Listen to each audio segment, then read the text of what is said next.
Yes, I'm Plamen Tonchev, head of Asia Unit at the Institute of International Economic Relations in Athens, Greece. And at the same time, over the next 6 months, I will be acting as a European China Senior Fellow at MERIX in Berlin.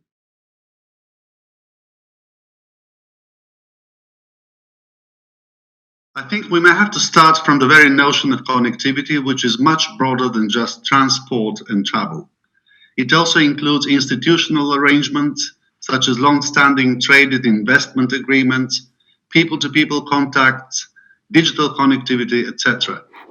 Right now, connectivity between the EU and China is facing a growing number of challenges.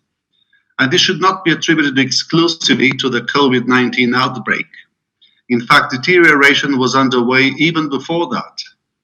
For instance, Chinese FDI in Europe peaked in 2016, and since then, flows have been declining. In turn, European businesses in China are up against many hurdles and a lack of a level playing field. Trade between the two partners amounts to about €1 billion a day, and the EU is the largest market for Chinese exports. But amid the pandemic, there's now debate in Europe on the security of strategically important supplies such as PPE and medicines, and there's even talk of reshoring and diversification.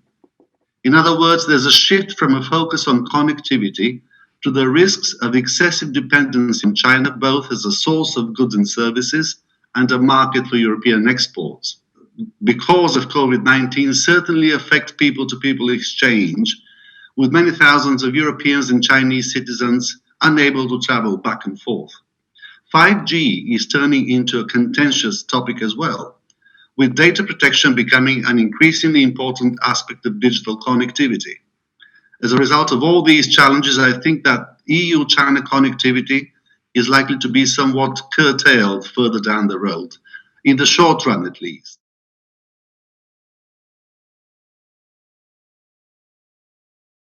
I think that China will have to prove it really wants to have the EU as a partner, and that will take a lot more than sweet talk and generic pronouncements. To pick an example, the comprehensive agreement on investment that has been discussed for 7 years now is a litmus test. As is well known, reciprocity in terms of market access is a critical issue for Europeans, as are subsidies for Chinese SOEs, intellectual property rights, and so on. The EU and China need to revisit their relationship, and this is happening already, one way or another. For sure, it's not an easy process, but the terms of EU-China connectivity need to be discussed in detail, agreed upon, and just as importantly, adhered to. You see, the EU is a unique species. It's a complex entity of 27 member states and collective institutions. Decision-making in the EU is slow and takes time, even though member states and institutions are coming closer together on the question of how we should go about China.